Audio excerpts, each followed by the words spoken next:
La terre ferme, en effet, trahie par de nombreux indices les approches régulières, et même les surprises de l'ennemi, elle le dénonce, pour ainsi dire, par le bruit seul et comme par le retentissement de ses pas.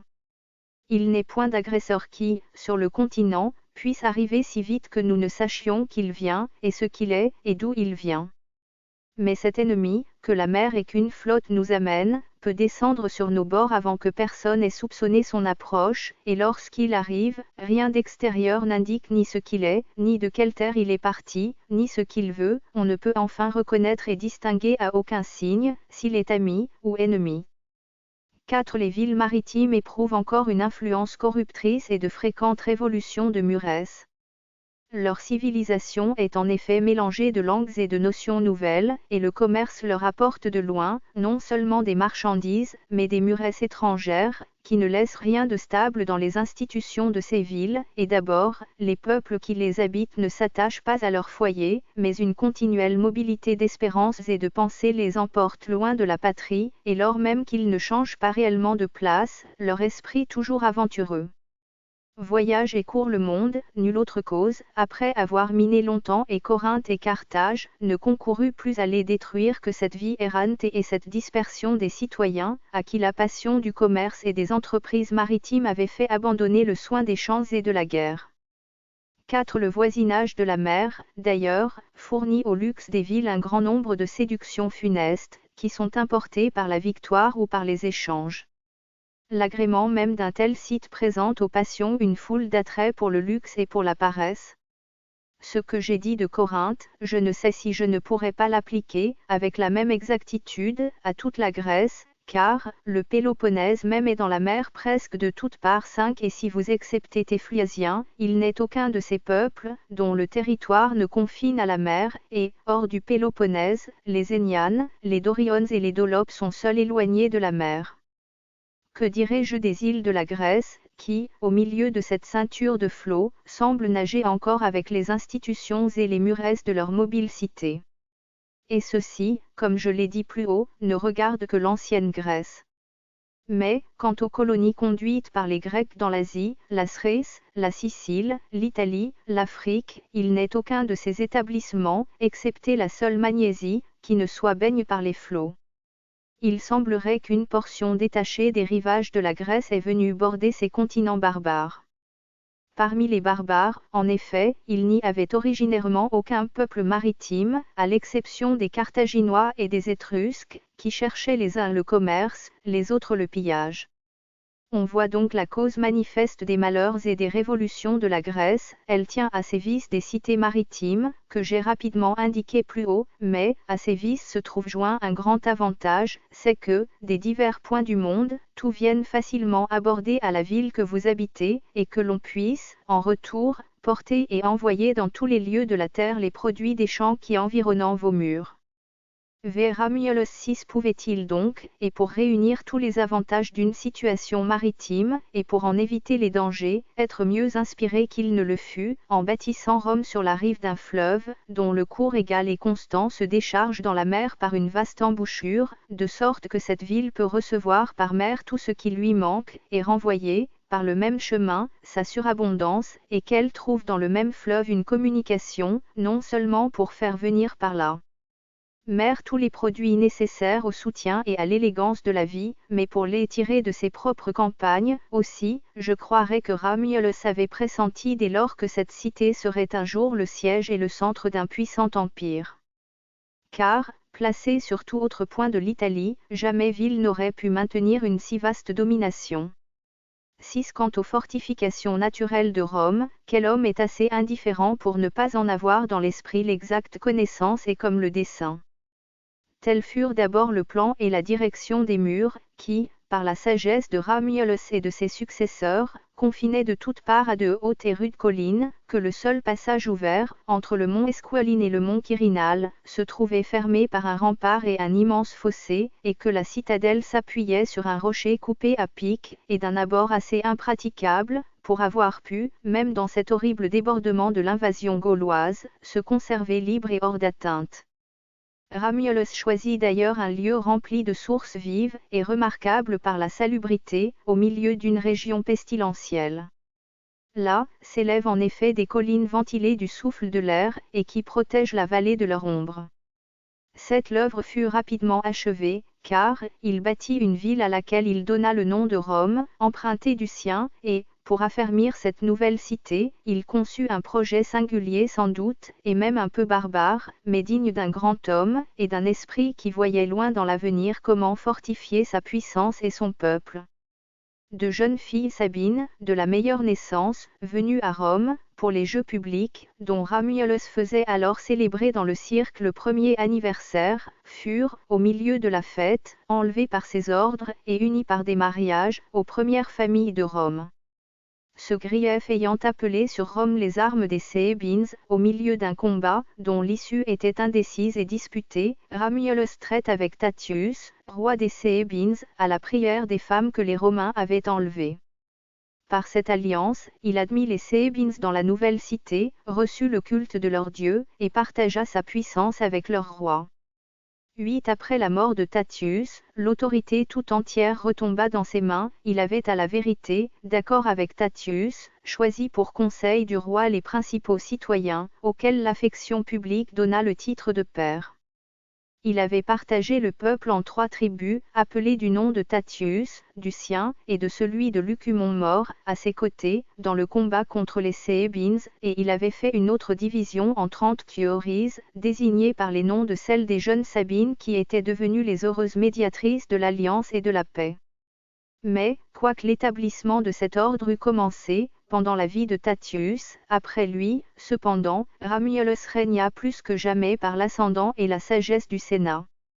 9 En cela, Romulus comprit et adopta ce même principe, que Lycurgue à Lacédémonée avait aperçu, peu de temps avant lui, c'est que l'unité d'empire et la puissance royale valent mieux pour gouverner et régir les États, si l'on peut joindre à cette force de gouvernement l'influence morale des meilleurs citoyens. Ainsi, forté comme appuyé de ce conseil, de ce sénat, il fit, avec succès, plusieurs guerres aux peuples voisins, et, sans rapporter dans sa propre maison aucune part du butin, il ne se lassa pas d'enrichir les citoyens. Romulus eut aussi grand égard à cette institution des hospices, qu'aujourd'hui nous maintenons encore, au grand profit du salut public, car, d'abord, il les consulta lui-même pour la fondation de Rome, ce qui fut la première base de la République, et, dans la création de tous les établissements publics, il eut soin également de prendre les hospices, en s'associant à lui-même, dans cette cérémonie, un augure tiré de chacune des tribus. Il mit aussi le peuple sous la clientèle des grands, mesure dont j'examinerai dans la suite tous les avantages. Les punitions étaient des amendes qui se payaient en buffles et en moutons, car toute la fortune consistait alors en troupeaux et en terres, ce qui même a déterminé le choix des expressions par lesquelles, en latin, on désigne les riches. Romulus n'employait point d'ailleurs la rigueur et les supplices. Après qu'il eut régné 37 ans, et fondé ces 2 illustres appuis de la République, les hospices et le Sénat, étant disparus dans une soudaine éclipse de soleil, il obtint cette gloire qu'on le crut transporté parmi les dieux, renommée que nul mortel n'a jamais pu mériter, sans l'éclat d'une vertu extraordinaire, et cette apothéose est d'autant plus admirable dans Romulus, que les autres hommes divinisés le furent à des époques peu éclairées, où la fiction était plus facile. L'ignorance poussant à la crédulité. Mais, nous voyons que Romulus vivait, il y a moins de 600 ans, dans un temps où les sciences et les lumières étaient déjà fort anciennes, et où on avait dépouillé ces antiques erreurs d'une société inculte et grossière. En effet, si, comme on l'établit par les annales des Grecs, Rome fut fondée dans la seconde année de la 7e Olympiade, l'existence de Romulus se rapporte autant que la Grèce était déjà remplie de poètes et de musiciens, siècle où des fables contemporaines n'auraient obtenu que bien peu de croyance. En effet, ce fut 108 ans, après la promulgation des lois de Lycurgue, que s'établit la première Olympiade, bien que, par une méprise de nom, quelques auteurs en aient rapporté l'institution à Lycurgue lui-même. D'autre part, les calculs les plus modérés placent Homère 30 ans, au moins, avant Lycurgue. On peut en conclure aisément, qu'Homère précéda de beaucoup d'années le temps de Romulus. Ainsi l'instruction des hommes et les lumières même du siècle devaient laisser alors peu de place au succès d'une fiction. L'Antiquité, en effet, a pu recevoir des fables, quelquefois même assez grossières, mais cette époque, déjà cultivée, était prête à repousser par la dérision toute supposition invraisemblable. Nouvelle preuve que l'on crut à l'apothéose de Romulus, au milieu d'une civilisation déjà perfectionnée par le temps, l'expérience et la réflexion. Sans doute il y avait en lui une grande puissance de vertu et de génie, pour que, sur la foi d'un homme simple, ait admis, à l'honneur de Romulus ce que, depuis plusieurs siècles, les hommes n'avaient voulu croire en faveur d'aucun autre mortel. On écouta Proculus VII lorsque, par l'inspiration des sénateurs, qui voulaient écarter loin d'eux le soupçon de la mort de Romulus, il affirma devant le peuple qu'il avait vu Romulus sur la colline appelée maintenant Quirinal, et qu'il en avait reçu l'ordre d'inviter le peuple à bâtir sur cette colline un temple à ce dieu nouveau, qui s'appelait Quirinus. 11. Ne voyez-vous donc pas que le génie de cet homme ne se borna point à donner naissance à un peuple nouveau, pour le laisser ensuite dans les langes du premier âge, mais qu'il dirigea son développement et sa jeunesse. Lius répondit, nous voyons aussi que vous avez pris une méthode nouvelle de discussion, qui ne se retrouve nulle part dans les livres des Grecs. Car, ce premier maître que personne n'a surpassé pour l'éloquence, Platon, s'était donné lui-même un libre territoire, pour y bâtir une ville, au gré de son génie, ville admirablement imaginée peut-être, mais étrangère aux muresses communes et à la vie réelle des hommes. Les antres, sans se proposer aucun modèle, aucun type particulier de république, ont disserté sur les formes et les constitutions des États. Vous me paraissez, au contraire, réunir les deux méthodes, car, dans la marche que vous avez prise, vous aimez mieux attribuer à d'autres vos découvertes, que d'imaginer, en votre propre nom, comme le fait Socrate, dans Platon, et, en parlant du site de Rome, vous ramenez à un système ce qui, dans Romulus, fut le résultat du hasard, ou de la nécessité, et vous ne laissez pas errer votre discours sur 1000 exemples divers, mais vous le concentrez sur une seule république. Suivez donc la route que vous avez choisie, je crois déjà entrevoir que vous allez examiner successivement les autres règnes, comme offrant une forme de gouvernement entière et complète. 12. Ce sénat de Romulus, continua Scipion, qui se composait des grands que le roi avait assez favorisés, pour vouloir qu'ils fussent nommés pères, et leurs enfants patriciens, tenta, après la mort de Romulus, de gouverner sans roi la République, mais le peuple ne le souffrit pas, et, dans le regret de la perte de Romulus, il ne cessa de réclamer un roi. Les grands, alors, imaginèrent prudemment une forme d'interrègne nouvelle et inconnue des autres nations, de sorte qu'en attendant la nomination définitive d'un roi, l'État ne fut ni sans roi, ni soumis trop longtemps au même roi, ni exposé à voir quelqu'un, par l'exercice prolongé du pouvoir, contracter de la répugnance à le déposer, ou prendre des forces pour le retenir. Ce peuple nouveau comprit donc une chose ignorée du lacédémonien Lycurgue, qui n'avait pas jugé que le roi dût être électif, si toutefois la question dépendit de Lycurgue, mais avait préféré de garder pour souverain le descendant neuf quel qu'il fût, de la race d'Hercule. Nos Romains, tout rudes et tout grossiers qu'il était alors, sentirent qu'il fallait chercher non pas une descendance royale, mais une sagesse et une vertu dignes du trône. 13. La renommée reconnaissance et qualités éminentes dans Numa Pompiliu, le peuple romain, sans tenir compte de ses propres citoyens, se donna lui-même, par le conseil des sénateurs, un roi d'origine étrangère, et il appela de la ville de Cure à Rome, ce Séébine, pour régner sur lui. Numa, quoique le peuple l'eût nommé roi, dans des comices par Chioris, proposa lui-même, touchant la forme de son pouvoir, une loi qui fut également votée par les Chioris, et voyant que, les institutions de Romulus avaient passionné les Romains pour la guerre, il jugea qu'il fallait affaiblir en eux cette première habitude. 14. Et d'abord, il divisa par tête, entre les citoyens, les terres que Romulus avait conquises, il leur fit comprendre que, sans le secours du pillage et de la guerre, ils pouvaient, par la culture des champs, se procurer tous les avantages, et il leur inspira l'amour du repos et de la paix, le meilleur abri pour faire prospérer aisément la justice et la bonne foi, et la protection la plus puissante pour garantir les travaux des champs et la sûreté des moissons. Pompiliu ayant créé des hospices d'un ordre supérieur, ajouta 2 augures à l'ancien nombre. Il confia la présidence des sacrifices à 5 pontifes, choisis parmi les principaux citoyens, et par des lois que nous conservons dans nos archives, il calma les âmes enflammées par l'usage et l'ardeur des combats, et les retint au milieu des tranquilles cérémonies de la religion. Il établit encore les flamines, les saliens, les vierges vestales, et il régla saintement toutes les parties du culte public. Dans l'ordonnance des sacrifices, il voulut que la cérémonie fût très compliquée, et l'offrande très simple. En effet, il fixa beaucoup de formes qu'il était nécessaire de connaître et d'observer, mais qui n'exigeaient aucun frais dispendieux. Ainsi, dans la pratique du culte, il rendit la piété plus attentive et moins coûteuse. Ce fut aussi Numa qui mit le premier en usage les marchés, les jeux, et toutes les occasions de rapprocher et d'assembler les hommes. Par ces établissements, il ramena vers la douceur et la bienveillance des esprits, que la passion des armes avait rendus violents et farouches. Ayant ainsi régné, au milieu de la paix et de l'union la plus profonde, pendant 39 ans, car nous devons suivre ici, de préférence, notre Polybe, que personne n'a surpassé pour le soin de vérifier les temps et les dates, il quitta la vie 10 après avoir affermi les 2 gages les plus puissants de la durée de la République, la religion et la clémence.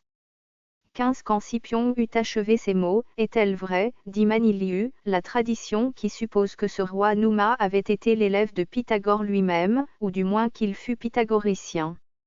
Je l'ai souvent ouï dire à des vieillards, et nous savons que c'est l'opinion vulgaire, mais cela n'est pas clairement indiqué par le témoignage des annales publiques. Fausseté de tout point, reprit l'Africain, supposition non seulement fausse, mais ignorante et absurde, dans sa fausseté. Car il ne faut jamais tolérer ces suppositions de faits qui non seulement n'ont pas eu lieu, mais qui, nous le voyons, étaient impossibles. Ce fut, en effet, la 4e année du règne de Tarquin le Superbe, que Pythagore vint à Saïberis, à Crotone, et dans cette portion de l'Italie. La 72e Olympiade est la date commune de l'élévation de Tarquin au trône, et du voyage de Pythagore, d'où l'on peut conclure, en calculant la durée des règnes, que 140 ans s'étaient écoulés, depuis la mort de Numa, quand Pythagore toucha pour la première fois l'Italie, et ce fait, dans l'esprit des hommes qui ont soigneusement étudié les annales des temps, n'a jamais rencontré le plus léger doute. Grand Dieu, dit Maniliu, que l'erreur contraire est générale et invétérée. Du reste, je me résigne aisément à croire que notre éducation ne nous est pas venue d'outre-mer et par des connaissances importées, mais qu'elle est due tout entière à des vertus indigènes et domestiques. 16 Vous le verrez beaucoup mieux encore, reprit l'Africain, si vous suivez la marche successive de notre République, et son progrès vers la perfection, par un chemin et comme par un mouvement naturel. Vous trouverez encore à louer la sagesse de nos aïeux, sur un autre point, beaucoup de choses qui l'ont empruntée vous paraîtront devenues meilleures chez nous qu'elles ne l'étaient à la source, d'où on les a prises, et au lieu même de leur première origine, et vous comprendrez que le peuple romain s'est agrandi, non par le hasard mais par une prudence et une discipline, qu'à la vérité la fortune n'a pas contrarié. 17 Après la mort de Numa, le peuple, sur la proposition d'un autre roi, créa roi Tullus Hostilius, dans des comices formés par Chioris, et Tullus, à l'exemple de Numa, fit délibérer sur son élévation à l'empire les Chioris assemblés. Sa gloire éclata dans les armes, et ses exploits militaires furent grands. Il construisit la place des comices, et le palais du Sénat, et il les décora de dépouilles conquises. Il établit des formes légales, pour les déclarations de guerre, et il consacra cet équitable usage par l'intervention religieuse des Fétiaux, de sorte que toute guerre qui n'était pas ainsi annoncée et déclarée, devait être regardée comme injuste et sacrilège. Et remarquez bien avec quelle sagesse nos rois comprirent dès lors ce qu'il fallait accorder au peuple, car, nous avons beaucoup à dire sur ce point. Tullus ne se permit pas même de déployer les insignes de la royauté, sans l'ordre du peuple, et pour avoir le droit de se faire précéder de 12 licteurs, il crut avoir besoin de son aveu. 12. 18 Manilius ou Laelius. Cette république, dont votre éloquence a tracé les fondements, ne se traîne pas vers la perfection, elle y court à grands pas. Scipion. Après Tullus, un descendant de Numa par sa fille, Ancus Marcius, fut établi roi par le peuple, et il eut aussi le soin de faire sanctionner son pouvoir par une loi curiate. 13 Après avoir vaincu les Latins, il les admit au droit de cité dans Rome. Il joignit à la ville le mont Avenlin et le mont Clius. Il distribua les terres labourables qu'il avait prises dans la guerre et il garde dans le domaine public les forêts qu'il avait conquises et qui étaient voisines de la mer. Il bâtit une ville à l'embouchure du Tibre et la peupla d'une colonie. Après avoir ainsi régné 23 ans, il mourut. Lius dit alors, ce roi mérite sans doute des éloges, mais l'histoire romaine est obscure, puisque nous savons le nom de la mère de ce roi, et que nous ignorons celui de son père. Scipion. Il est vrai, mais de toute cette époque, il n'y a guère que les noms des rois qui soient entourés de quelque lumière. 19 Pour la première fois alors, Rome paraît s'être éclairée par l'influence d'une civilisation adoptive. Ce ne fut pas, en effet, un faible ruisseau détourné dans nos murs 14 mais un fleuve immense qui nous apporta par torrent les sciences et les arts de la Grèce. Un Corinthien, est-il dit à ce sujet, Démarate, le premier homme de son pays par la considération, le crédit et la richesse, ne pouvant supporter le joug de Cypselus, tyran de Corinthe, avait fui avec de grands trésors, et était venu à Tarquinie, ville très florissante de l'Étrurie.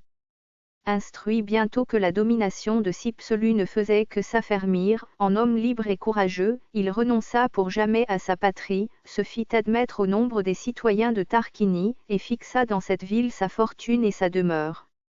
Ayant eu 2 enfants de son union avec une femme de cette ville, il les instruisit dans toutes les sciences, sur le modèle de l'éducation grecque.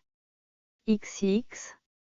L'un d'eux fut aisément reçu dans Rome, et par la politesse de ses muresses et ses connaissances, il devint cher au roi Ancus, et passa pour être associé à tous ses projets, et partager presque avec lui le soin du royaume.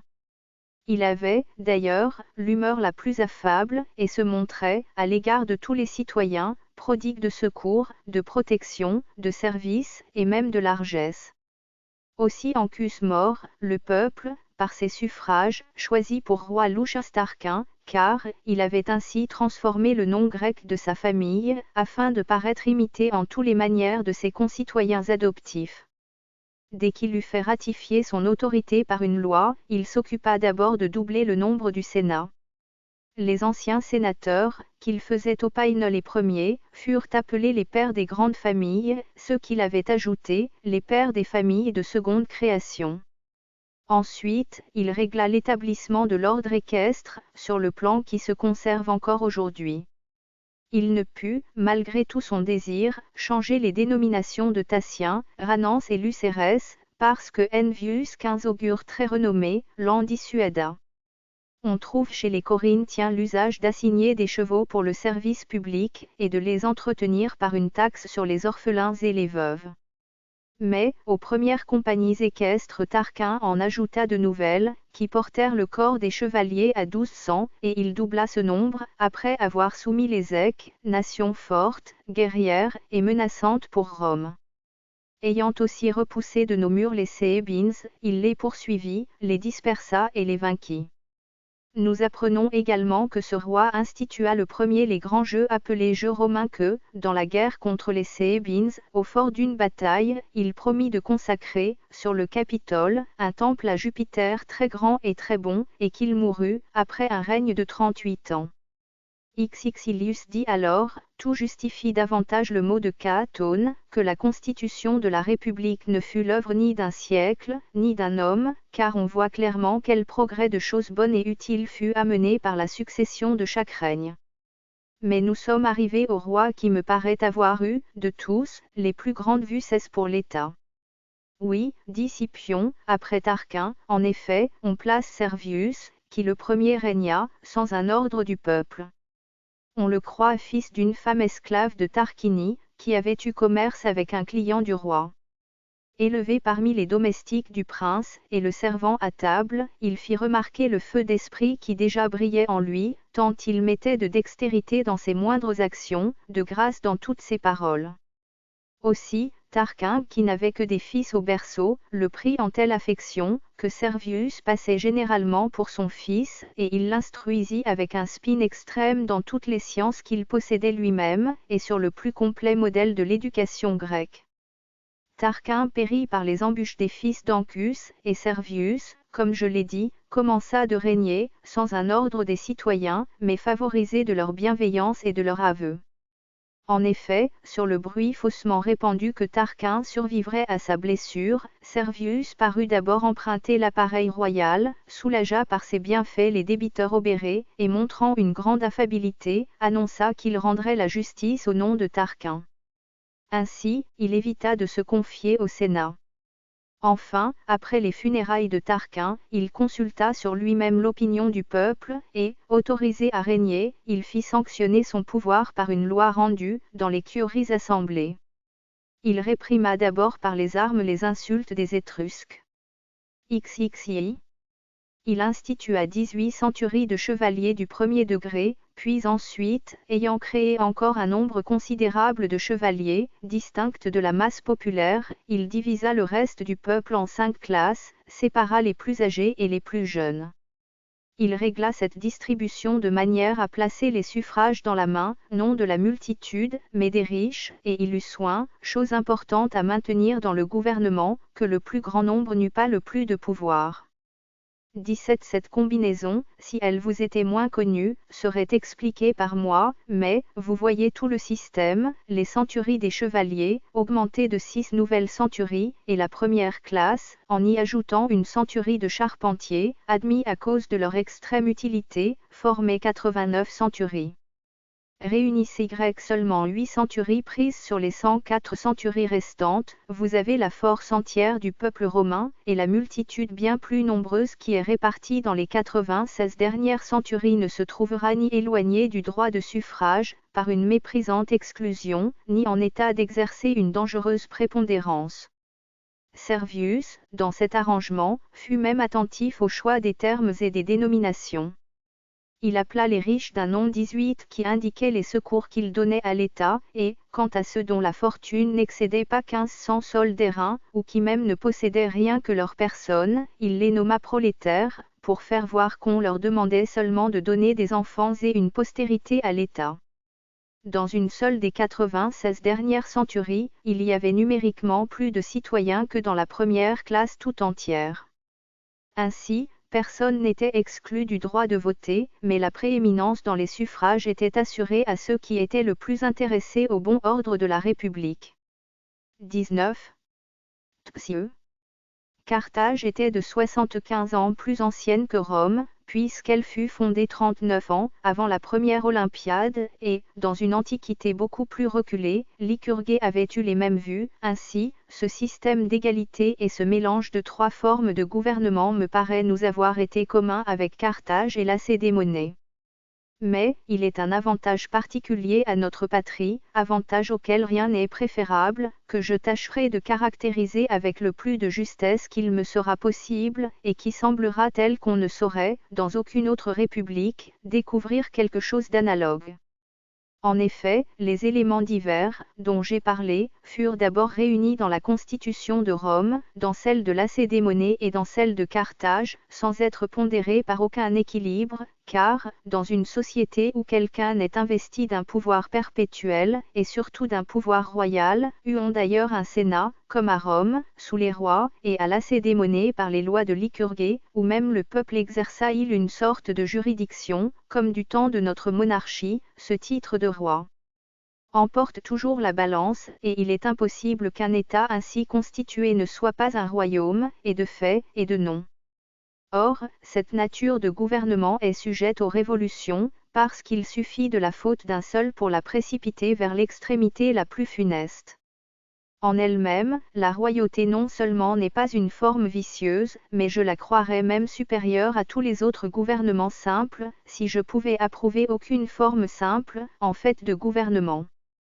Mais, cette préférence ne s'applique à la royauté qu'autant qu'elle garde son caractère, et ce caractère, c'est que la puissance perpétuelle d'un seul, sa justice et sa haute sagesse garantissent la sûreté, l'égalité et le repos de tous les citoyens. Beaucoup de choses manquent au peuple gouverné par un roi, et d'abord la liberté, qui consiste non pas à dépendre d'un maître juste, mais à n'avoir point de maître. 20. Tpsive. ce maître injuste et cruel eut quelque temps la fortune pour compagne dans toutes ses entreprises. Il subjugua tout le Latium, il prit Pometia, ville puissante et remplie de richesses, et maître d'une immense proie d'argent et d'or, il acquitta le vu de son aïeul par la fondation du Capitule. Il forma des colonies, et, fidèle aux usages du peuple, dont il tirait son origine, il fit porter à Delphes, au temple d'Apollon, des dons magnifiques, comme une offrande prélevée sur ses conquêtes.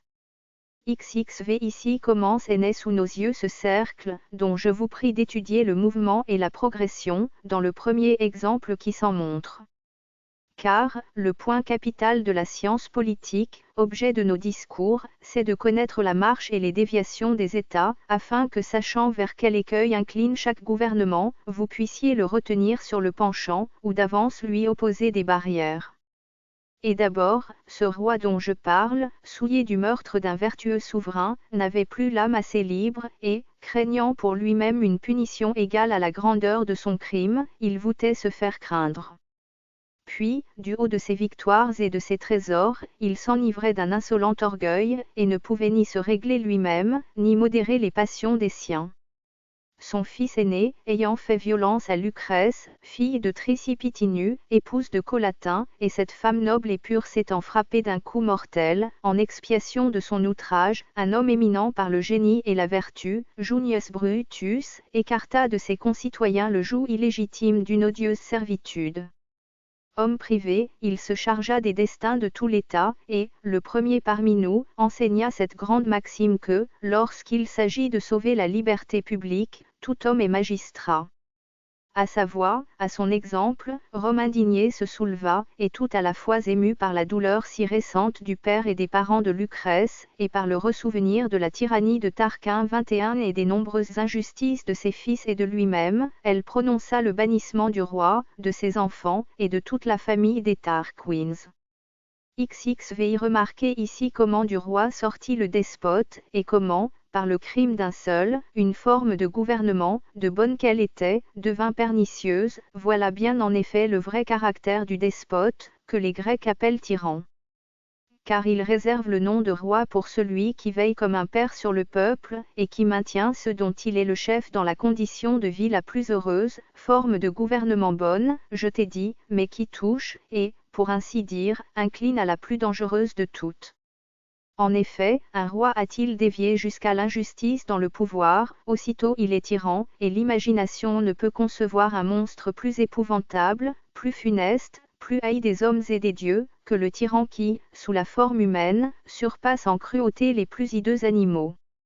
Peut-on en effet laisser avec vérité le nom d'homme à celui qui n'admet entre lui et ses compatriotes, entre lui et l'humanité tout entière, aucune communauté de droit, aucun partage de sentiments humains? Mais nous aurons une occasion plus naturelle d'en parler, quand notre sujet nous aura conduit à nous élever contre les hommes qui, au milieu d'une société dès longtemps affranchie, ont tenté l'usurpation du pouvoir. Tecvi, vous avez donc sous les yeux le premier modèle du tyran. Les Grecs ont voulu que ce nom désignât le mauvais roi, et nos Romains ont appelé indistinctement roi, tout homme qui exercerait sur le peuple une puissance perpétuelle et sans partage. Ainsi, l'on a dit que sp.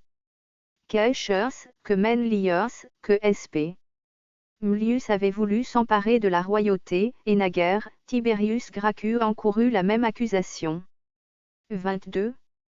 Tecvieux Lycurgue, à Lacédémonée, forma, sous le nom de vieillard, un conseil trop peu nombreux, et de 28 membres seulement, auxquels il attribua le droit suprême de délibération, tandis que le roi avait le droit suprême de commandement.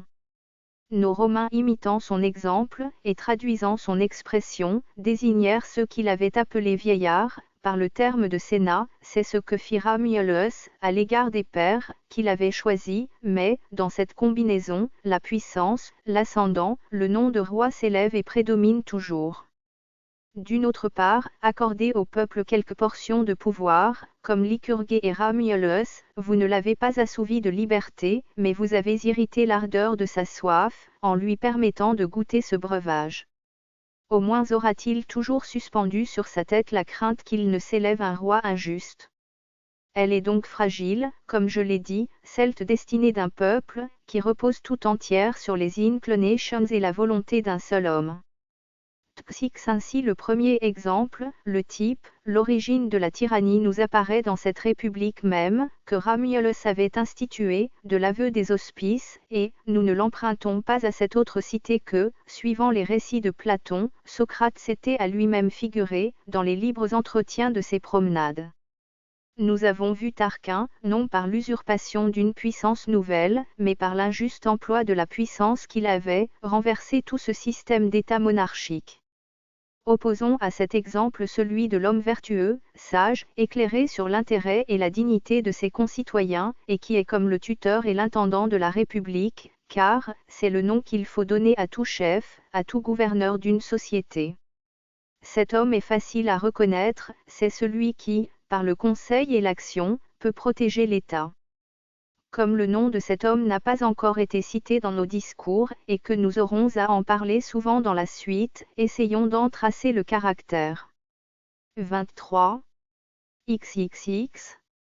Platon eut soin de supposer un territoire, des établissements, des fortunes réparties entre les citoyens avec une parfaite égalité, et, dans le cadre le plus étroit, il établit une république plus désirable que possible, il n'a pas cherché ce qui pouvait exister, mais un modèle, sur lequel on put étudier le jeu des affaires politiques. Pour moi, si toutefois j'y peux réussir, en m'attachant aux mêmes principes que Platon, je les essayerai, non sur un simulacre et une apparence de société, mais sur la plus puissante république qui fut jamais, de manière à paraître notée du doigt, pour ainsi dire, la cause de tout bien et de tout mal public. Après ces 242 années toutes monarchiques et quelque temps de plus encore, si l'on compte les interrègnes, Tarquin banni, le peuple romain prit pour le nom de roi autant de haine qu'il avait éprouvé de douleur, à la mort, ou plutôt à la disparition de Romulus. Et de même qu'il ne pouvait alors se passer d'un roi, ainsi, depuis le bannissement de Tarquin, il ne pouvait entendre prononcer ce même nom de roi. XXXI dans cet esprit, nos ancêtres bannirent Collatin, malgré son innocence, comme suspect par sa famille, et les autres Tarquins, en haine de leur nom. Dans ce même esprit, Valerius fit le premier abaisser les faisceaux devant le peuple, lorsqu'il parlait en public, et il fit reporter au pied du mont Velia les constructions de sa demeure, s'étant aperçu que les travaux qu'il avait commencés pour la bâtir sur le sommet de cette colline, dans le même lieu où avait habité le roi Tullus, excitaient les soupçons du peuple. Ce fut également lui, et il mérita surtout ainsi le nom de Publicola, qui fit voter par le peuple la première loi reçue dans les comices par Centurie, pour défendre à tout magistrat de faire mettre à mort, ou frapper de verge le citoyen qui en appelait au peuple. Les livres des pontifes attestent, il est vrai, que le droit d'appel existait contre les décisions des rois. Nos archives augurates le disent aussi, et les 12 tables indiquent par un grand nombre de lois, que l'on pouvait appeler de toute sentence et de toute condamnation. Le fait historique même, que les 10 hommes qui rédigèrent les lois furent créés avec l'attribution de juger sans appel, montre assez que les autres magistrats n'avaient pas eu le même privilège. Lucius Valerius et Marcus Horatius, hommes sagement populaires, dans l'intérêt de la concorde, consacrèrent par une loi rendue sous leur consulat, le principe qu'il ne serait pas créé de magistrat qui jugeât sans appel, et les lois Porcia, ouvrage de 3 citoyens du nom de Porcius, n'ajoutèrent, comme vous le savez, rien de nouveau que la sanction pénale. Publicola ayant promulgué cette loi en faveur de l'appel au peuple, fit sur le champ ôter les haches des faisceaux consulaires, et le lendemain il se donna SP. Lucretius pour collègue. Le nouveau consul étant le plus âgé, Publicola lui envoya ses licteurs, et le premier il établit en usage que chacun des consuls alternativement serait suivi par les licteurs, d'un mois à l'autre, afin que les insignes du pouvoir ne fussent pas plus multipliés dans un État libre qu'il ne l'était sous la royauté. Il ne se montra point, à mon sens, un homme ordinaire, lorsque, donnant au peuple une liberté modérée, il rendit seulement l'influence des grands plus facile et plus sûre. Je ne rebats pas en ce moment, sans motif, des faits antiques et surannés, mais choisissant des personnages et des temps bien connus, je pose, relativement aux hommes et aux institutions, les modèles sur lesquels je réglerai ce qui me reste à dire. Truqui à cette époque, le Sénat maintint donc la République dans une telle situation que, chez ce peuple si libre, peu de choses se faisaient par le peuple, presque tout au contraire par l'autorité, les usages et les traditions du Sénat, et que les consuls exerçaient une puissance annuelle par la durée, mais royale par sa nature et ses prérogatives.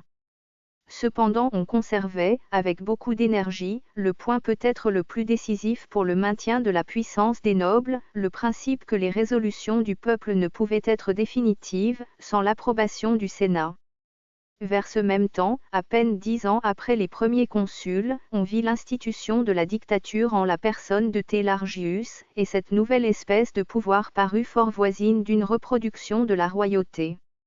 Cependant tout restait sous la haute influence des grands, le peuple n'opposant pas de résistance, et dans ces temps, de grandes choses furent faites à la guerre par de vaillants hommes investis d'un grand pouvoir, soit dictateurs, soit consuls.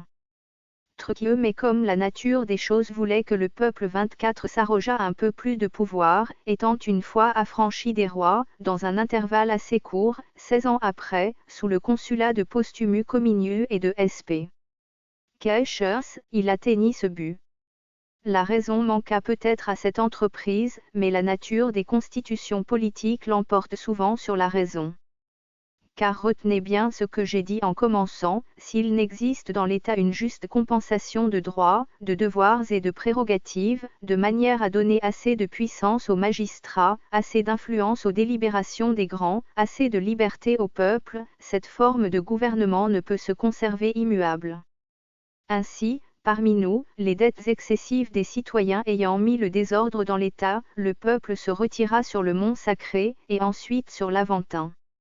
L'austère discipline de Lycurgue n'enchaîna pas non plus les mouvements d'une population grecque. À Sparte aussi, sous le règne de Théopompe, les 5 magistrats que l'on appelait éphores, en Crète, les 10 magistrats nommés régulateurs, furent établis en opposition à la puissance royale, comme les tribuns, parmi nous, pour balancer l'autorité consulaire. Truquive il y avait peut-être pour nos aïeux quelques moyens de remédier à ce fléau de la dette, moyens que Solon 25 n'avait pas ignorés, dans une époque assez récente, et que notre Sénat ne négligea point, le jour où, par l'indignation qu'excita l'odieuse violence d'un créancier, tous les citoyens enchaînés comme débiteurs furent délivrés, et l'esclavage pour dette désormais interdit. De tout temps, même lorsque les plébéiens succombaient sous le poids des dépenses qu'avait entraîné le malheur public, on chercha, dans l'intérêt du salut général, quelques secours et quelques soulagements à leurs maux, mais le Sénat ayant une fois mis en oubli cette politique, ce fut l'occasion dans Rome d'un changement qui, par la création de 2 tribuns dans une émeute populaire, affaiblit le pouvoir et l'ascendant du Sénat. Toutefois, il lui resta de la force et de la majesté, elle tenait à la personne de ces hommes aussi sages que courageux, qui protégeaient la République par leurs armes et par leur prudence, et prenaient d'autant plus d'empire sur les esprits que, supérieurs aux autres en dignité, ils leur cédaient dans la recherche des plaisirs, et ne les surpassaient pas en richesse. Leur vertu publique était d'autant plus agréable au peuple, que, dans les intérêts privés, ils étaient empressés à servir chaque citoyen, de leurs efforts, de leurs conseils et de leur fortune. XXXV dans cette situation de l'État, Spurius Caesius, enhardi par l'extrême faveur dont il jouissait auprès du peuple, cherchant à s'emparer de la puissance royale, fut accusé par le questeur, et, comme vous le savez, le père même de Caesius, après avoir déclaré qu'il avait la conviction du crime de son fils, le fit mourir de l'aveu du peuple. Environ 54 ans après le premier consulat, Tarpeius et Aternius, consuls, firent une chose agréable au peuple, en proposant, dans les comices par Chioris, l'établissement d'une amende à substituer aux peines corporelles. 20 années après, comme les censeurs L. Papirius et Pinarius avaient, par l'application de ces amendes, fait passer à l'État les troupeaux entiers des particuliers, la confiscation en nature fut remplacée par une modique évaluation pécuniaire, d'après une loi rendue sous le consulat de C. Julius et de Papirius. 30 mais quelques années auparavant, à une époque où le Sénat avait la plus haute influence, de l'aveu du peuple qui se montrait soumis et docile, un système nouveau fut adopté, les consuls et les tribuns abdiquèrent leurs charges, et on créa 10 hommes, revêtus d'une grande autorité sans appel, pour exercer le pouvoir souverain et rédiger des lois. Après avoir composé, avec beaucoup de prudence et d'équité, 10 tables de loi, ils nommèrent pour leur succéder l'année suivante, d'autres décemvirs, qui ne montrèrent pas la même justice et la même loyauté. On cite cependant le trait remarquable d'un des membres de ce collège, de Julius, c'est à l'égard du patricien Cestius, dans la chambre duquel il déclarait qu'un cadavre avait été exhumé, sous ses yeux. Quoiqu'il eût juridiction suprême, comme pouvant juger sans appel, le décemvir admit des cautions, parce qu'il ne pouvait, dit-il, faire oubli de cette admirable loi, qui ne permettait qu'aux comices assemblés par centurie de statuer sur la vie d'un citoyen romain. 37 Une troisième année suivit, sous l'autorité des mêmes décemvirs, et sans qu'il ait voulu se donner de successeur. Dans cette situation politique, dont j'ai déjà parlé comme ne pouvant être durable, parce qu'elle n'est pas égale pour tous les ordres de l'État, toute la puissance publique était aux mains des grands, par la nomination unique de 10 hommes de la première noblesse, sans le contrepoids des tribuns, sans l'adjonction d'aucune autre magistrature, et sans recours devant le peuple contre le fouet et la hache. Ainsi, l'injustice de ces hommes produisit soudainement un grand désordre, et changea toute la face de la République. Ils ajoutèrent 2 tables de loi tyranniques, et tandis que l'alliance du mariage est toujours accordée, même à des peuples étrangers, ils prohibèrent, par la plus odieuse des lois, toute alliance semblable entre les plébéiens et les familles des sénateurs, ce qui fut dans la suite abrogé par un plébiscite de Canuleius. Enfin, ils portèrent dans tout leur gouvernement la dureté, la débauche et l'avarice.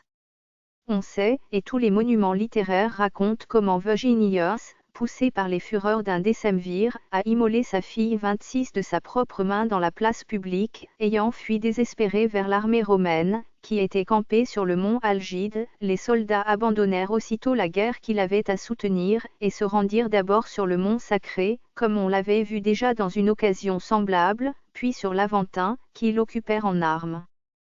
30 Scipion ayant ainsi parlé, comme tout le monde paraissait attendre en silence la suite de son discours, Tubéron dit alors, puisque mes aînés se taisent et ne vous demandent rien, Scipion, vous allez apprendre de moi ce que votre discours me laisse à désirer. À la bonne heure, et très volontiers, repartit Scipion. Eh bien, dit Tubéron, vous me paraissez avoir fait l'éloge de la Constitution romaine, tandis que la question de Lius portait sur toute espèce de gouvernement, et n'était pas bornée seulement au nôtre.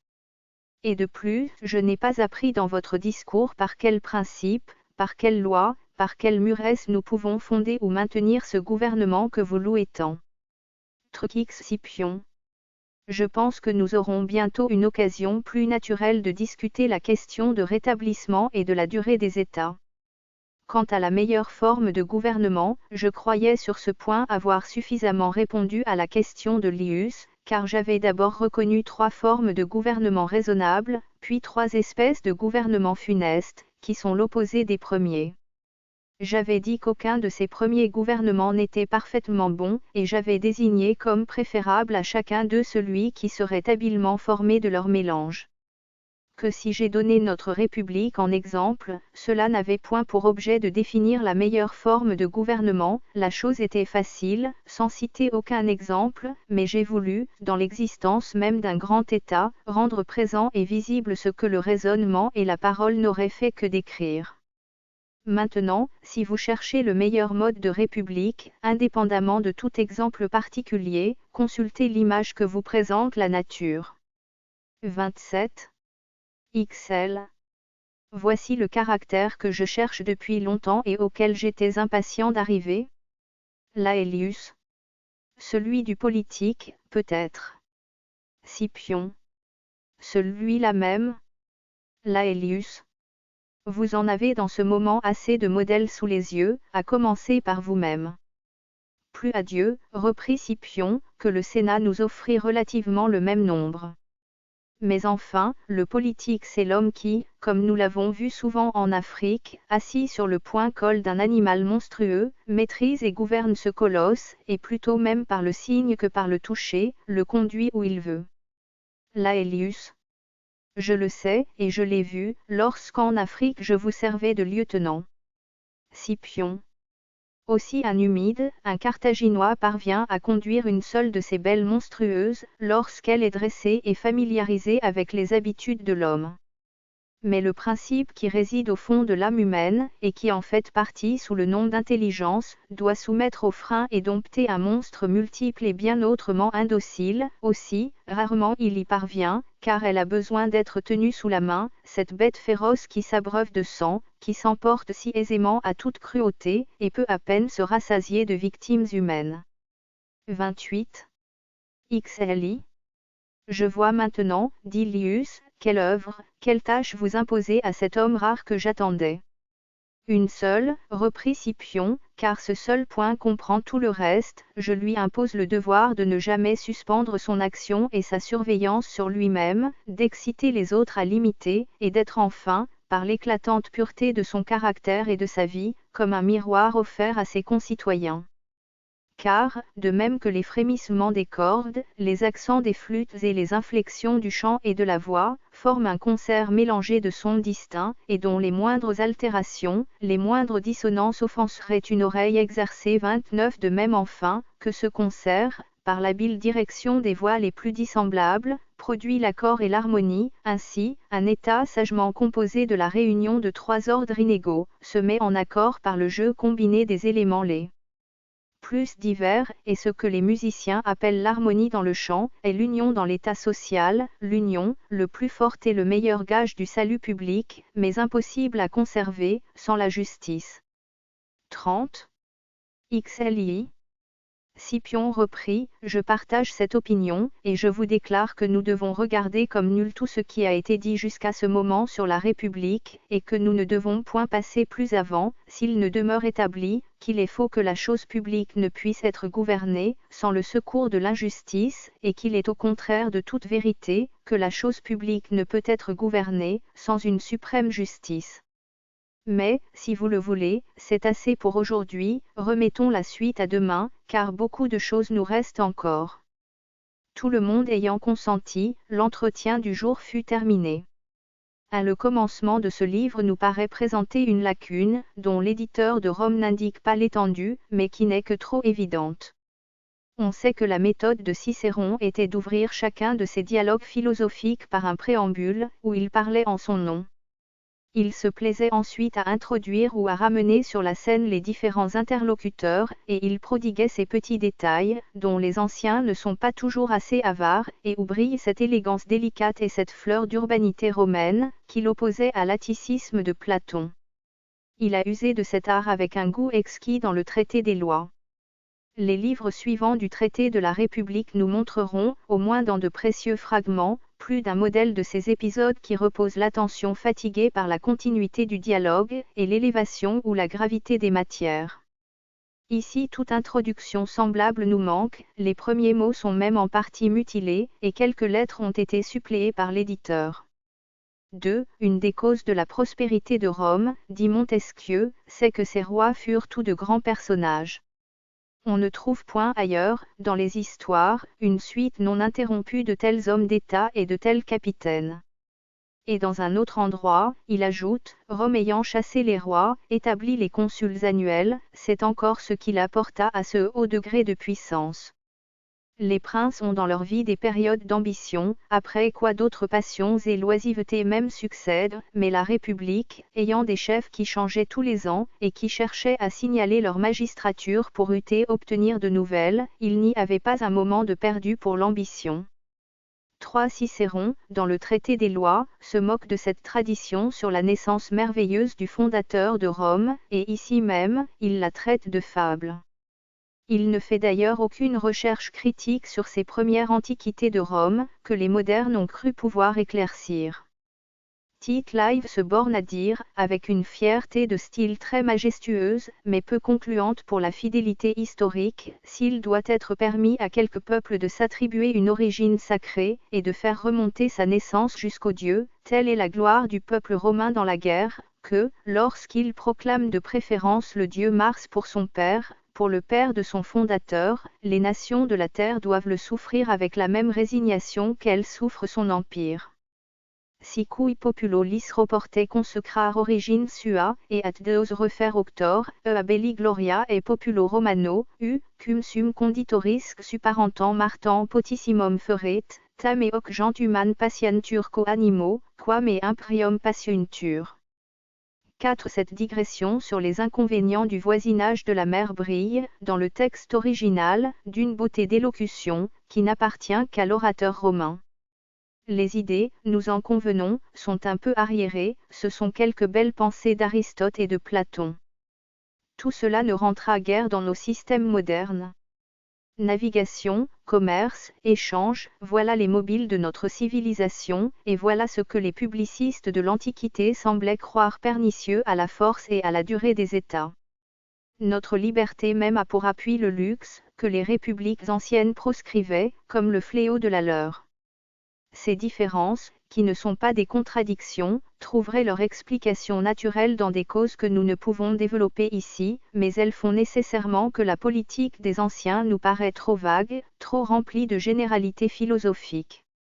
Aujourd'hui, on constitue un État avec l'économie politique, c'est-à-dire avec la science de produire et de vendre. Les anciens avaient la simplicité de compter pour quelque chose le patriotisme, les muresses, les vertus publiques. 5. Il paraît que Cicéron avait écrit d'abord d'une manière générale, que toutes les villes du Péloponnèse étaient maritimes, et que cette erreur fut relevée par la vigilante critique d'Atticus. On lira avec plaisir tout ce détail tiré de la correspondance de Cicéron. J'en viens, écrit-il à son ami, à l'observation que vous me faites, dans la première page de votre lettre. Ce n'est pas sur le témoignage de quelque méchant auteur, que j'ai avancé que toutes les villes du Péloponnèse étaient maritimes, c'est sur la foi de Dicéarque, dont vous faites vous-même beaucoup de cas. Dans sa description de la descente de l'antre de Trophonius, Chéron prouve, par beaucoup de raisons, que les Grecs ont mal fait de bâtir tant de villes sur le bord de la mer, et ils comptent pour maritimes toutes celles du Péloponnèse. Quoique j'estime fort cet auteur, qui me paraît avoir une grande connaissance de l'histoire, et qui d'ailleurs a vécu dans le Péloponnèse, cela ne laissa pas de m'arrêter, et je proposai mon doute à Dionysios. Il fut d'abord surpris, mais, comme il se fit aussi volontiers à Dicéarque, que vous à Vestorius, et moi à Cluvius, il me dit que je pouvais m'en rapporter à cet auteur. Il prétend qu'il y a dans l'Arcadie une ville maritime nommée Lépréon. Pour Ténée, Aliféra et Chrysia, il croit que ce sont des villes modernes, et il le prouve par le dénombrement, que fait Homère, de toutes celles qui armèrent des vaisseaux pour la guerre de Troie, où elles ne sont point comprises. Tout ce que j'ai dit là-dessus, je l'ai copié mot pour mot de Dicéarque. L6, Let. 2. On peut juger par ce passage curieux combien les notions géographiques avaient alors peu de certitude et d'étendue. 6. Fidèle au plan de tout rapporter à la constitution romaine, et de faire plutôt une histoire qu'une théorie politique, Cicéron va successivement examiner l'état de Rome, aux diverses époques de sa durée, à dater de ses rois. Ce plan, s'il produisait quelques lumières nouvelles sur un sujet fort obscur, aurait beaucoup plus d'intérêt pour nous que des idées purement spéculatives. Mais Cicéron ne va guère au-delà des traditions connues, et qui ont souvent exercé le scepticisme des savants. Il prend l'histoire romaine à peu près telle que nous l'avons, et ses réflexions ne paraissent pas supposer d'autres faits que ceux dont Tite Live a rempli ses éloquents récits.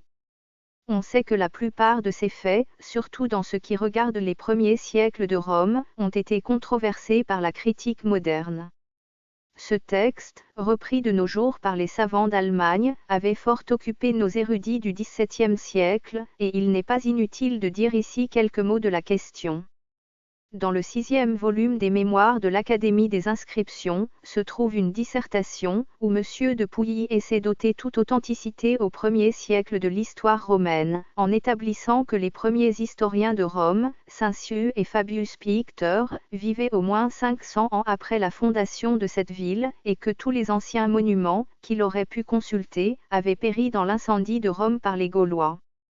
Il s'attache ensuite à montrer que plusieurs faits rapportés par Tite Live sont des copies évidentes de traditions grecques. Il retrouve les Roresseurs, les Curias, et tout ce merveilleux récit, dans un fragment des Arcadiques de Démarate, conservé par Stobée, et où il s'agit d'une guerre entre deux petites villes d'Arcadie, Thégée et Phérée, qui choisirent pour terminer leur querelle chacune 3 guerriers, frères jumeaux, sans qu'il y manque aucune circonstance, jusqu'à l'amour de la sœur du vainqueur pour l'un des vaincus, et jusqu'au meurtre de cette sœur infortunée. Monsieur de Pouilly retrouve également Sévola dans un héros grec, célébré par l'historien Agatharchide. Il essaie ensuite de prouver que, dans le défaut absolu de monuments primitifs, les traditions menteuses de l'orgueil romain se trouvent cependant contredites quelquefois par des témoignages étrangers. À la défaite des Gaulois sur les ruines de Rome, et à la victoire de Camille racontée par Tite Live, il oppose le récit de Polybe, suivant lequel les Gaulois, ayant assiégé le Capitole durant 9 mois, sur l'avis que leur propre territoire était ravagé par les Vénètes, se retirèrent volontairement, après avoir reçu la rançon des Romains.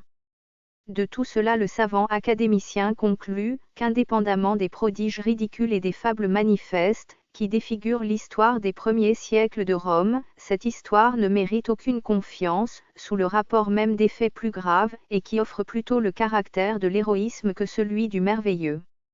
Une conclusion si sévère a été appuyée de preuves et de conjectures nouvelles, dans la curieuse dissertation de Beaufort, sur l'incertitude de l'histoire des premiers siècles de Rome.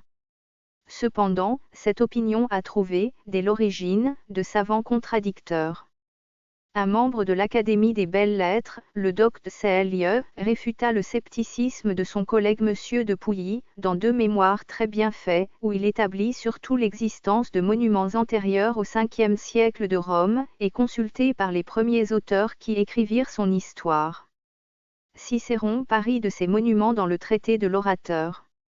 Depuis les commencements de Rome, dit-il, jusqu'au pontificat de Publius Mucius, le souverain pontife, en mémoire des événements publics, liait constamment un registre des faits de chaque année, et les inscrivait sur des tables, qu'il laissait en vue dans sa maison, pour que le peuple eût la facilité d'en prendre connaissance. Et c'est là ce que l'on nomme encore aujourd'hui les grandes annales. Ailleurs, Cicéron disait, parlant de ce même recueil, où peut-on puiser plus aisément que dans les annales la connaissance de nos guerres et de toute notre discipline politique. D'où peut-on recueillir, soit pour la conduite, soit pour le discours, un plus riche trésor d'exemples imposants et d'irrécusables témoignages. C'est aussi de ces vieux monuments que, dans un autre passage, il tire d'Os Actions sur l'éloquence de quelques orateurs des premiers temps de la République. Enfin, il nomme encore ces annales dans le traité des lois, au moment même où il convient que les Romains n'ont pas eu jusqu'à ce jour une histoire digne d'eux, et où il se fait prier par Atticus d'entreprendre ce grand ouvrage. Voilà donc un point bien prouvé, l'existence d'annales non interrompues, écrites par le souverain pontife, renfermant un grand nombre d'événements, d'anecdotes, et mémos des analyses, des fragments de discours prononcés au Sénat, ou devant le peuple. C'étaient ces recueils anciens, c'étaient les livres des augures et les hymnes des prêtres saliens, que Varron avait étudiés, et où il avait puisé cette connaissance profonde de l'Antiquité romaine, que Cicéron admire avec enthousiasme, et qui sans doute reposait sur quelque chose de réel et d'authentique. À ce premier genre de monuments, il faut ajouter des actes publics, par exemple, ces tables de dénombrement, dont parle Denis d'Halicarnasse, et dont Varron cite un passage, dans son ouvrage sur la langue latine. Il faut ajouter les anciens traités de paix, ou d'alliance, tels que celui dont Denis d'Halicarnasse parle en ces termes, on voit encore aujourd'hui, dans le temple de Jupiter Fidiu, que les Romains appellent Sancus le traité de Tarquin avec ceux de Gabi, c'est un bouclier de bois couvert de la peau du bœuf qui fut immolé, après le serment d'alliance, et sur cette peau se lisent écrits en caractères anciens, les articles et les conditions du traité.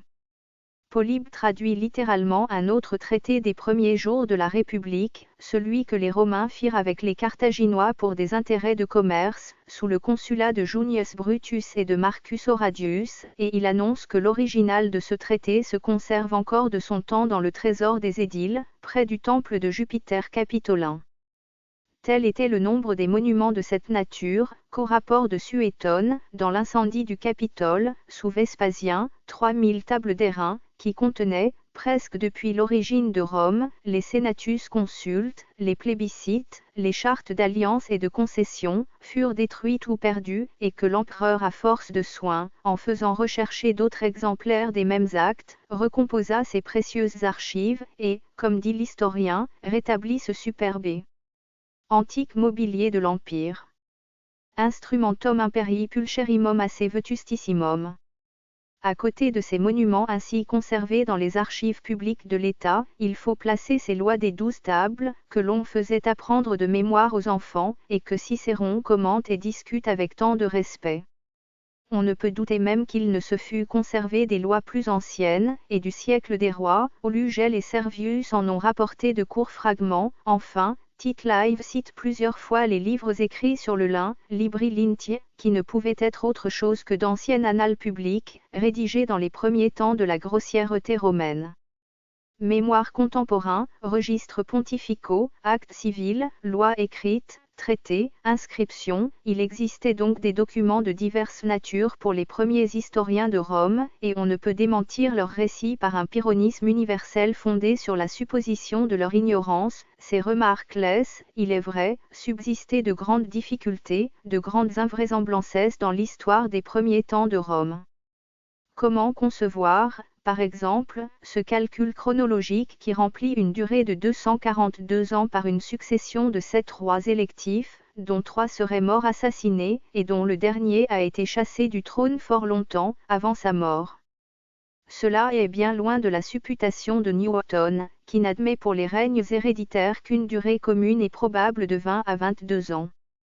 Comment supposer aussi que Rome ait pu, 100 ans après son origine, sous le règne d'Ancus Marcius, construire ces étonnants travaux de magnificence et de salubrité, que la République, dans sa puissance, avait peine à réparer, que l'incurie du Moyen Âge a laissé dépérir, et dont la grandeur fait dire à Montesquieu, on commençait déjà à bâtir la ville éternelle. Tout cela, sans doute, présente un problème fort difficile à résoudre, et que Cicéron n'éclairait pas. Il faut même avouer que son témoignage augmente plutôt le scepticisme, car, après avoir beaucoup raisonné sur les institutions de Romulus et de ses successeurs, il lui échappe de dire que, de toute cette époque, on ne sait bien positivement que les noms des rois. La sagacité des savants pourra donc, autorisée par cet aveu, faire de nouvelles conjectures, et supposer, si elle veut, que Rome étant d'abord une colonie étrusque, reçut dès l'origine les arts et la civilisation de l'Étrurie, qu'elle eut, sous le règne de ses rois, une puissante marine, qu'elle déchut, dans la suite. Les érudits pourront enfin deviner et même affirmer tout ce que Cicéron ne savait pas.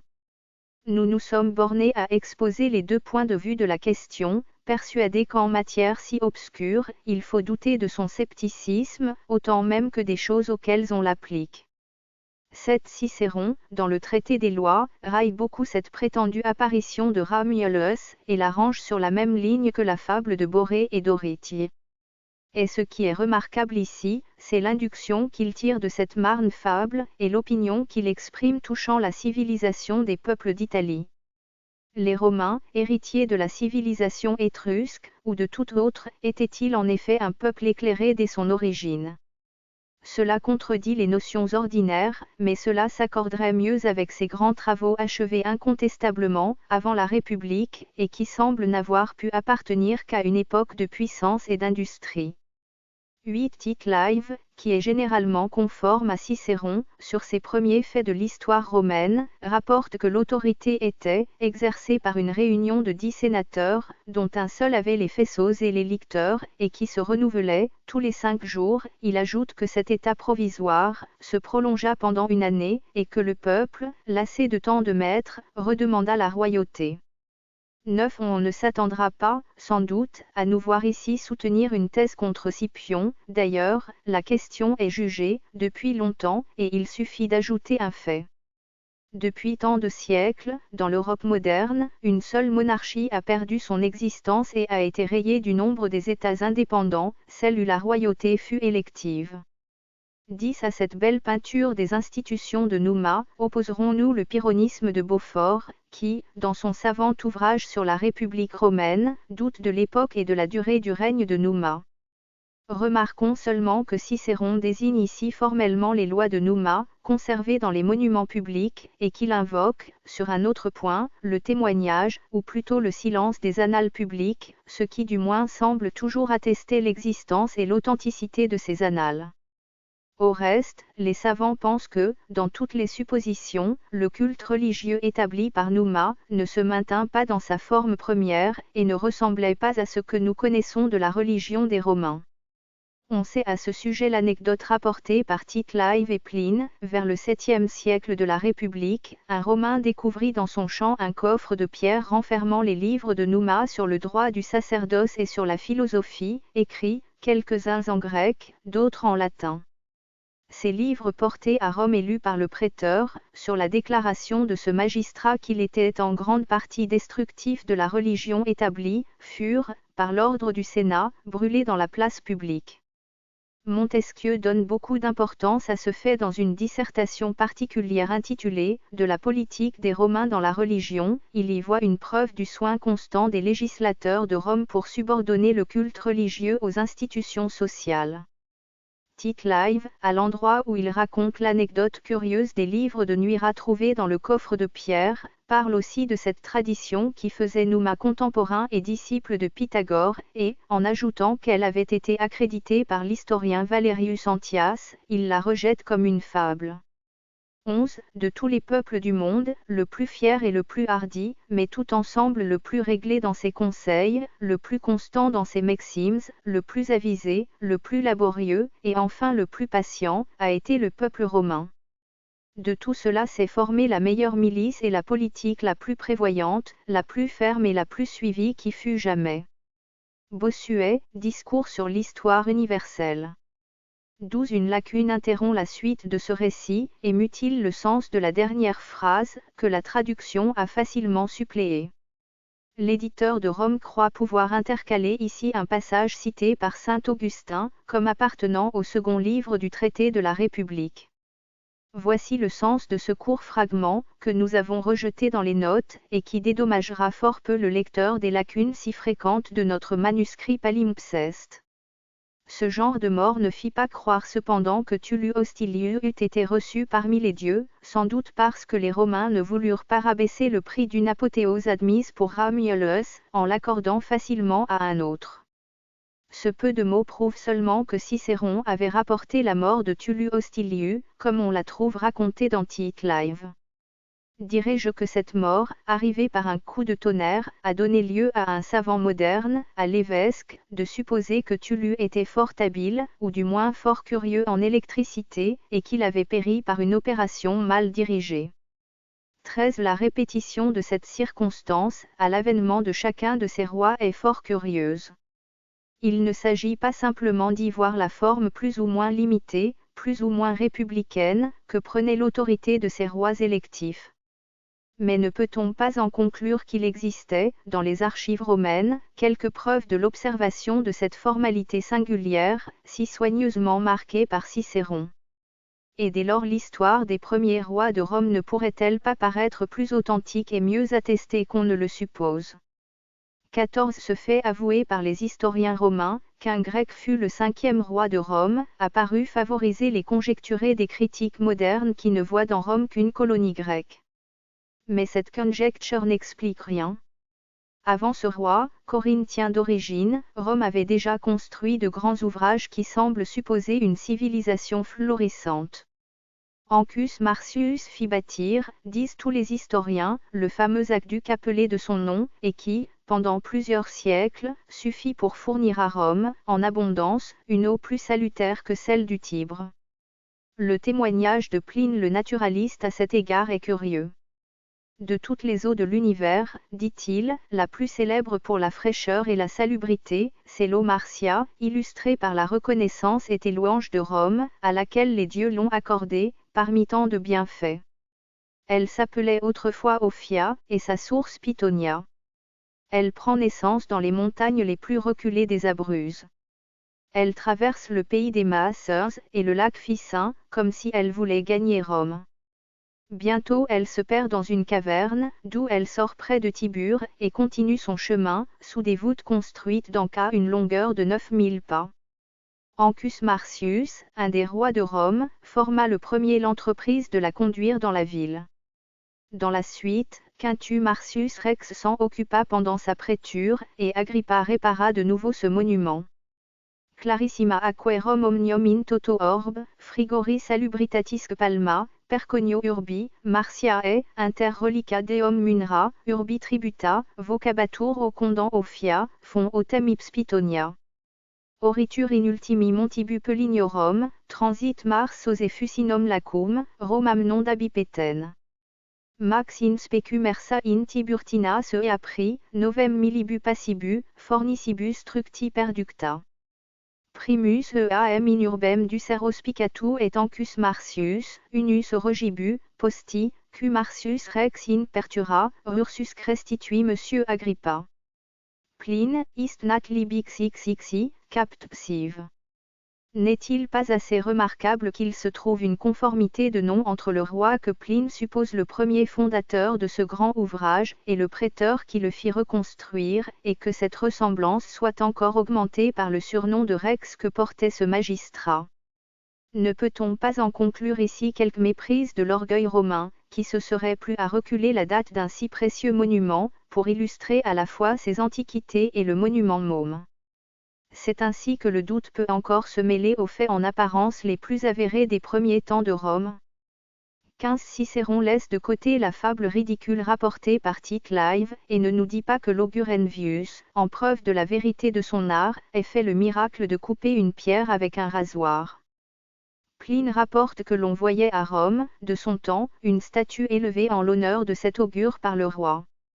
C'est une preuve de plus de l'observation souvent faite, que les monuments, même contemporaines, ne démontrent nullement la vérité des traditions. 16 Cicéron va donner d'assez grands détails sur les institutions établies par Servius. Ces détails, exprimés avec beaucoup d'élégance et de précision, portent sur un point soigneusement exposé par Tite Live et par Denis d'Halicarnasse. Il semble difficile de douter, d'après le récit circonstancié de ces écrivains, qu'ici l'histoire romaine ne prenne un caractère plus authentique, et que les lois de Servius n'aient, en effet, eu beaucoup d'influence sur la constitution de la République romaine. Tacite, qui ne ménage pas les fausses traditions des premiers temps de Rome, dit dans ses annales, Servius fut principalement créateur de lois auxquelles devaient obéir même les rois. Persipus Servius Tullius sanctor legam fuicis et regis obtemperaram. Quoi qu'il en soit de la nature de ces lois, celles qui étaient relatives à la distribution des suffrages subsistèrent, du moins en partie, sous la République, et les changements qu'on y introduisit, l'application plus restreinte ou plus étendue qu'on leur donna, furent les plus grands événements de la politique intérieure de Rome. Ainsi, la substitution du vote par tribu au vote par centurie, qu'avait établi Tullus, cette substitution tantôt partielle, tantôt générale, tantôt appliquée à l'élection pour certaines magistratures, tantôt à l'adoption des lois, souvent même au jugement des accusés, fut la révolution à la fois la plus décisive et la plus disputée que Rome éprouva dans sa durée républicaine. Il est donc fort curieux de connaître, d'après Cicéron, le système de ces fameuses centuries. 17. Servius Tullius suivit dans la composition de ces classes l'esprit de l'aristocratie. Nous voyons dans Tite Live et dans Denis d'Halicarnasse comment il mit le droit de suffrage entre les mains des principaux citoyens. Il avait divisé le peuple de Rome en 193 centuries, qui formaient 6 classes, et mettant les riches, mais en plus petit nombre, dans les premières centuries, les moins riches, mais en plus grand nombre, dans les suivantes, il jeta toute la foule des indigents dans la dernière, et chaque centurie n'ayant qu'une voix, c'étaient les moyens et les richesses qui donnaient le suffrage plutôt que les personnes. Montesquieu, Esprit des lois. 18. L'allusion intraduisible du texte tient à l'emploi du mot latin assidu, dérivé des deux mots asder, donner de l'argent, et appliqué par Servius à la dénomination des riches. 19. Une lacune de plusieurs pages interrompt cette analyse des lois de Servius. Là se trouvaient des réflexions sur la monarchie mixte, auxquelles se rattache probablement une phrase conservée par le grammairien Nonius, et qui est comme un extrait de la théorie politique développée dans le premier livre.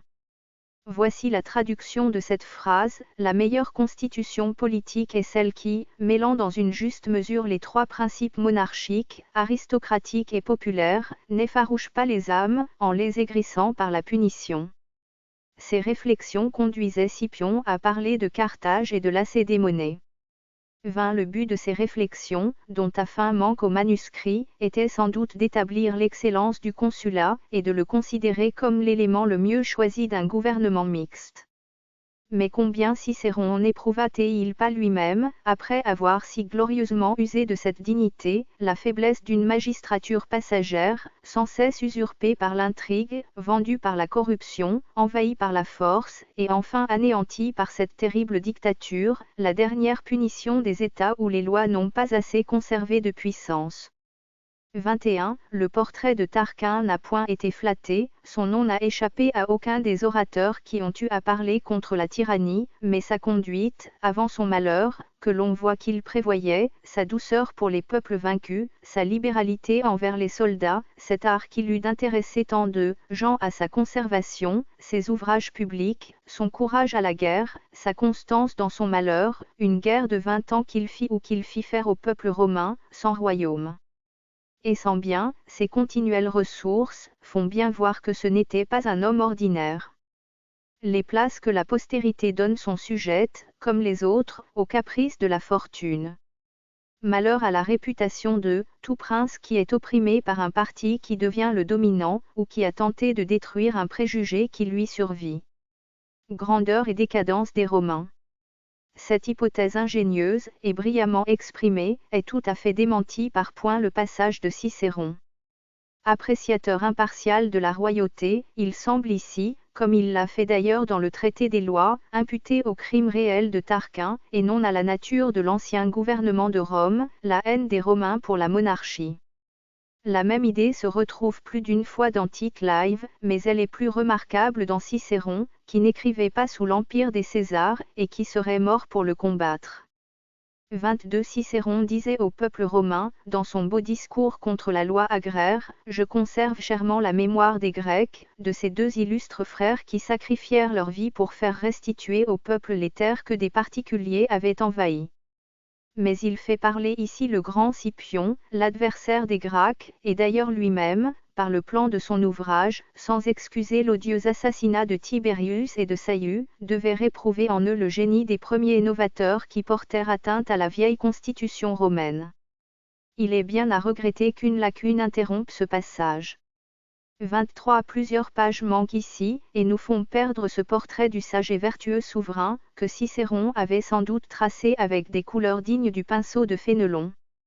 24 Montesquieu, dans le livre 11 de l'Esprit des lois, fait un beau chapitre sur l'état de Rome après l'expulsion des rois, et quelques-unes de ses réflexions rentrent dans ce que Cicéron exprime ici. La situation des choses, dit Montesquieu, demandait que Rome fût une démocratie, et cependant elle ne l'était pas, il fallut tempérer le pouvoir des principaux, et que les grands inclinassent vers la démocratie.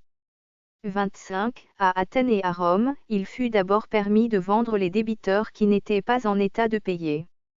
Solon corrigea cet usage. À Athènes, il ordonna que personne ne serait obligé par corps pour dette civile, etc. Ces lois cruelles contre les débiteurs mirent bien des fois en danger la République romaine. Un homme couvert de plaies s'échappa de la maison de son créancier, et parut dans la place. Le peuple s'émut à ce spectacle. D'autres citoyens, que leurs créanciers n'osaient plus retenir, sortirent de leur cachot. On leur fit deux promesses, on y manqua, le peuple se retira sur le mont sacré.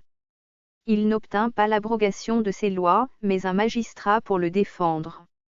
On sortait de l'anarchie, on pensa tomber dans la tyrannie. Montesquieu, Esprit des lois, livre 11. 26. Le spectacle de la mort de Virginie, immolée par son père à la pudeur et à la liberté, fit évanouir la puissance des décemvirs. Chacun se trouva libre, parce que chacun fut offensé. Tout le monde devint citoyen, parce que tout le monde se trouva père. Le Sénat et le peuple rentrèrent dans une liberté qui avait été confiée à des tyrans ridicules. Le peuple romain, plus qu'aucun autre, s'émouvait par des spectacles. Celui du corps sanglant de Lucrèce fit finir la royauté. Le débiteur qui parut sur la place, couvert de plaies, fit changer la forme de la République. La vue de Virginie fit chasser les décemvirs. Pour condamner Manlius, il fallut ôter au peuple la vue du capitule. La robe sanglante de César remit Rome dans la servitude. Montesquieu, Esprit des lois, livre 11. 27. Ici commence une longue lacune. Monsieur May, dans sa note latine, fait une description, pour ainsi dire pathologique, de l'état du manuscrit en cet endroit. Il énumère les cahiers et les pages perdues, il additionne ces désastres littéraires, il conjecture, par des calculs arithmétiques, dans quelle proportion se trouve mutilé ce second livre, et quelle était son étendue primitive. Respectable sollicitude, qui, indépendamment de tant d'autres preuves incontestables, attesterait, s'il était besoin, la probité littéraire, que M. May a portée dans cette importante publication. Au reste, en adoptant les soigneuses et tristes évaluations de l'éditeur sur le vide que présente ici le manuscrit, nous n'essayerons nullement d'y suppléer. On voit seulement que Scipion, après être entré sans doute dans des réflexions générales et métaphysiques sur l'origine et la nature du pouvoir, et après en avoir cherché le modèle dans l'ordonnance même de l'univers, était conduit à dessiner le portrait particulier du politique, ou de l'homme d'État, sujet que Cicéron traite avec une orgueilleuse complaisance, et auquel il revenait encore dans le 6e livre de ces mêmes dialogues. 28. Ici nouvelle interruption, dont l'éditeur n'essaie pas de mesurer l'étendue. Il se console un peu, en recueillant quelques phrases éparses dans les grammairiens, et qui appartenaient sans doute à cette portion perdue du 2e livre. Dans l'une de ces phrases, Cicéron compare l'homme d'État imprudent à l'écuyer malhabile qui, renversé du char, est froissé, meurtri, déchiré. Dans une autre phrase, traduite par Lactance, cette même comparaison reçoit un développement plus étendu. Les passions, disait Cicéron, ressemblent à un char attelé. Pour le bien diriger, le premier devoir du conducteur est de connaître le chemin, s'il le suit une fois, quelle que soit la rapidité de sa course, il ne heurtera pas, mais s'il est égaré, marcha-il avec lenteur et précaution, il se débattra sur des terrains impraticables, il s'abîmera dans les précipices, ou du moins il se détournera vers des lieux, où il n'a que faire. Les autres fragments de citation rapportés au bas du texte ne sont, pour ainsi dire, que des exemples de locution latine, et n'offrent aucun sens complet et satisfaisant. L'ensemble de ces faibles débris peut indiquer seulement que Scipion discutait sur les devoirs, les passions, les vertus de l'homme d'État. 29. Cette belle comparaison nous avait déjà été conservée par saint Augustin, et Montesquieu l'a même imitée. Ce que l'on appelle union, dans un corps politique, dit-il, est une chose fort équivoque. La vraie est une union d'harmonie qui fait que toutes les parties, quelque opposées qu'elles nous paraissent, concourent au bien général, comme des dissonances, dans la musique, qui concourent à l'accord total. Grandeur et décadence des Romains, chapitre 30. Saint Augustin nous apprend à peu près, quoique d'une manière infiniment abrégée, ce que pouvait renfermer le passage qui manque ici. Lorsque, dit-il, Scipion eut exposé, avec beaucoup d'abondance et d'étendue, combien la justice était profitable aux États, et l'absence de ce principe leur était funeste. Philus, un des auditeurs, prit la parole, et demanda que ce point fût discuté plus exactement, et que l'on ajoutât de nouvelles raisons en faveur de la justice, à cause de l'opinion fort répandue, qui consiste à croire que l'on ne peut gouverner sans le secours de l'injustice.